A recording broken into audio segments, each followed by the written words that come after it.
Hello again and welcome back to the Royal Albert Hall, where we now come to the main event of the evening. And if what we've seen so far is anything to go by, we could be in for a fairly short trip. Lennox Lewis against the Argentinian Jorgé Dascola. And you never know, Jorgé Dracula might give Lennox Lewis a tougher fight from what we've seen as some of his previous opponents.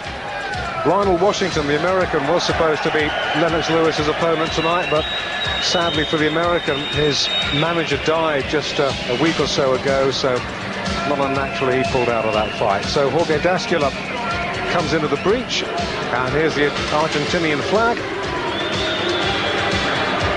And there is Brendan Ingle. Over who boxed earlier, leading the man in.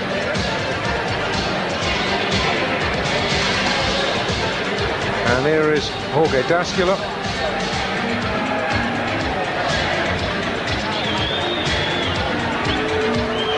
And our good friend Thomas Covington, as you pointed out, Jim. That's right, enjoying the entertainment as he walks in without having to take any punches this time. And enjoying a glass of the stuff that cheers as well, by the looks of things. Well, why not when you've just been in for a hard fight with Errol Christie?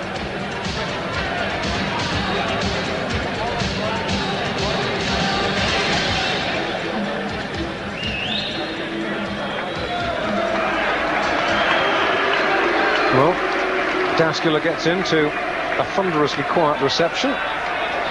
Looks a little bit fleshy, I have to say. Carrying a little bit round the midriff.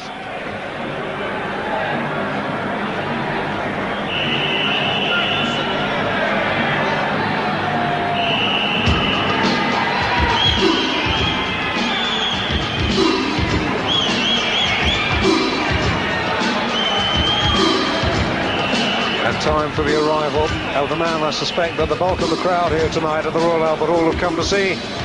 Lennox Lewis going for win number 10 in fight number 10.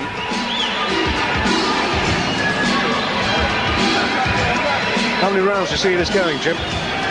Very impressive Lennox Lewis' last appearance, and that didn't go too far. And that went against a bad fighter in Mike Simruli. So tonight I'm expecting Lennox to not hang around too long. I think as soon as he lands the big bomb, we could see this man crumble. I've got a lot of faith in Lennox Lewis. He's an Olympic gold medalist, and at this early stage of his career, I think he's going to wipe the opposition out. Is that good? Well, bearing in mind that Lennox Lewis is scheduled to box again on Pro Box on Sunday week against the American Mike Cohen. He'll be looking for a quick night tonight. The man himself, the bodyguard of beef eaterettes. Lennox looks calm and ready to go to work. He's all business, this man, when he steps inside the arena. Frank Maloney holding the ropes open, and here's Lennox Lewis. A little bit of intimidation. Larry O'Konnell says, enough of that.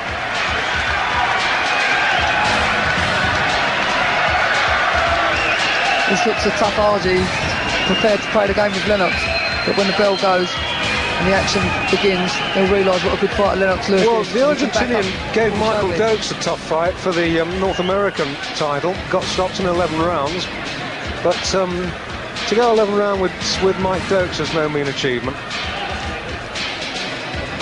Probably like all the rest of them RG fighters, very, very tough, very durable.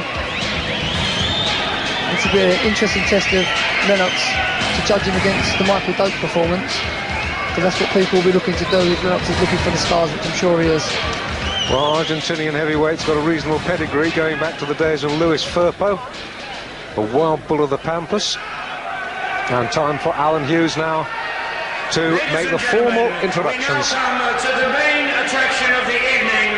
Levitt Promotions, in association with Matchroom Boxing and sponsored by Storm Seal, are proud to present a heavyweight contest over 8 rounds, each of 3 minutes duration.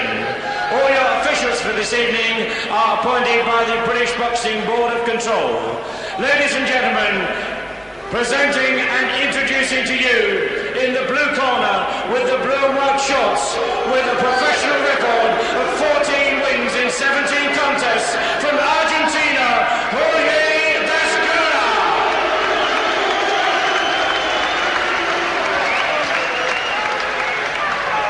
And his opponent in the red corner with the red shorts, the reigning Olympic heavyweight champion from London,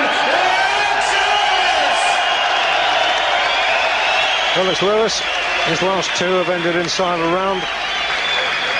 His builders coming from Crayford in Canada. Jorgé Dascola scaled at 15 stone, 13 and a half pounds. Lennox Lewis, 16 stone, 8 and a half pounds. Well, a good half stone plus weight advantage for Lennox Lewis. And believe me, when these two men come together, you will see that the Argentinian is dwarfed.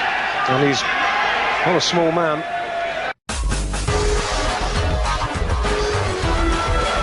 Oh, that was the quickest briefing I've ever seen. He's got to look so tough, that.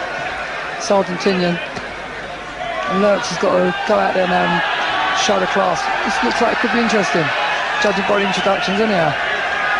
Certainly no love lost. Larry O'Connell might have his job cut out. Round one was scheduled for 8. Lewis red, Dascola blue. Right hand, knocked down, inside 10 seconds. That was a good shot, bang on. He's going to do Count is 7. He's up at 8.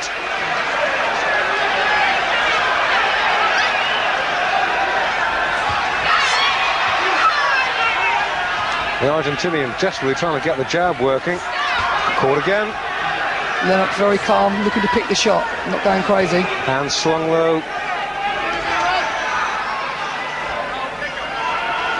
But Lennox knows he's got the power to put him man on the deck.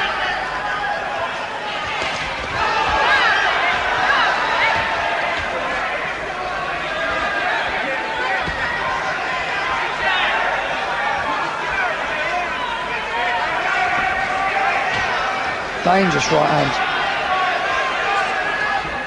Well, Lewis has shown us once or twice, particularly against one of his fights we featured here on Pro Box against Noel Corliss.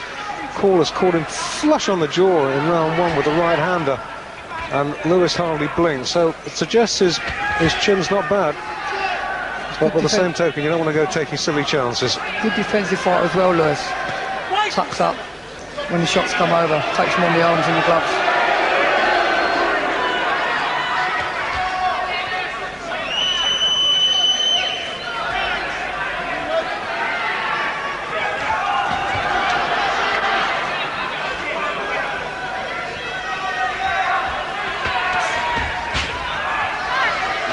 Lewis measuring his man up with the left, brings the right over, a bit ponderous. This guy's been around with a few tough guys and shown his experience there, just holding up, letting his head clear. He's still within the effects of that right hand from Lewis.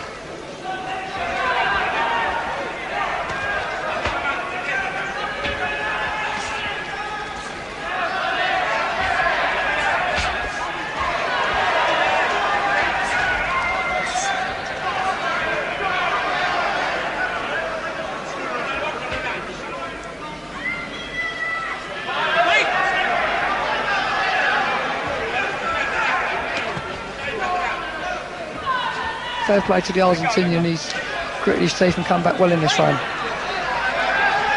Well, you'd have given him odds against surviving that knockdown within about 10-15 seconds of the opening bell, but he's still here, and every signs of surviving it through to the end of the first round. Well, slumped to his knees.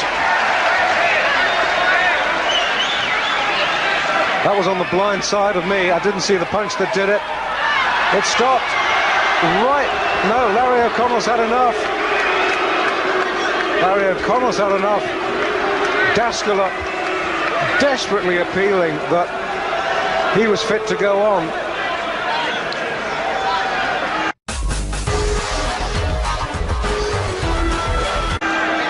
Maybe we'll take another look at that, because as I have to say, the punch that caused the damage happened on the blind side of me. I was obscured, or my vision was obscured by Lennox Lewis's body. Let's take another look at the first knockdown, which happened within about 10 seconds, a big right hander, which started really almost like a fast bowler's action, didn't it? It was a good shot. Now let's all learn something. Well, that was almost on the back of the head, that was on the side of the jaw, that was on the side of the jaw, side of the head again, and down went Dascola and out went Dascola, still complaining, cuffing Larry O'Konnell. That's not designed to win him a welcome back in the British rings. Now, we'll be hearing from Lennox Lewis in just a matter of seconds. Gary Newbon is scrambling up into the ring to grab a word with him. As far as Lennox is concerned, he's done his job, and that's all he can do. He's won the continental style. Let's join Gary Newbon, who's talking to Lennox Lewis. Lennox, that Argentinian didn't do you any favours there. You needed a better workout than that, didn't you? Oh yeah, I felt so. It seemed like he didn't come to box, he just came to hold on and run around. I kind of got over anxious in the first round, but then I started to calm down. Then I hit him with a right hand. Referee stopped it. He could have got out from that, couldn't he? I felt he should have got out. Come all the way from Argentina. He should come here to fight. Mind you, he doesn't speak a word of English. Maybe he didn't understand what was going on. I don't want to make any excuses for him, but it was a bit unsatisfactory, wasn't it? Well, for me as well. You looked very impatient and a little crude, if you don't mind me saying so, in that first round. Like I said, I was a bit over anxious because I hit him with a right hand, and then naturally you want to stop it as fast as possible. But I realized that I was over anxious. Then I started to come after him with my jabs and started to get busy. There's a lot of power there, and we're all hoping that you're going to do great guns. Are you getting a little frustrated with these sort of opponents? Are you urging your management to step it up from 8 rounds and get better opponents? I think it's about time for me to step it up, definitely. When you get guys like this that's coming to run around, I watched the tape on him, and he had an impressive fight with Michael Dokes, and I didn't know he was going to do this against me. Mind you, Dokes isn't in the condition you're in at the moment. No, so I feel really good. Your next opponent, Mike Cohen, has been knocked over several times. That's in 11 days' time. Is that a good idea, having opponents that you can fight twice in 11 days, do you think? No. Well, as soon as I start moving up, I don't think it's a good idea. But right now, while I'm in a building stage, it's good. So, what's your final thoughts on tonight's quickie, live on the screen? Just wait, you're going to see more Lennox Lewis. There is a bit of power there. A lot. Yeah. Thank you. Okay. So, Lennox Lewis, and as he says, we'll be fighting Mike Cohen up in Sheffield on the 20th. That's a Sunday, and we'll be there as well. And make sure you are too. We'll also be seeing Jim McDonnell back in action, which is good news, in a world title fight on June the 27th. Watch this space for more details. So, the one-round action keeps on coming. We'll be right back.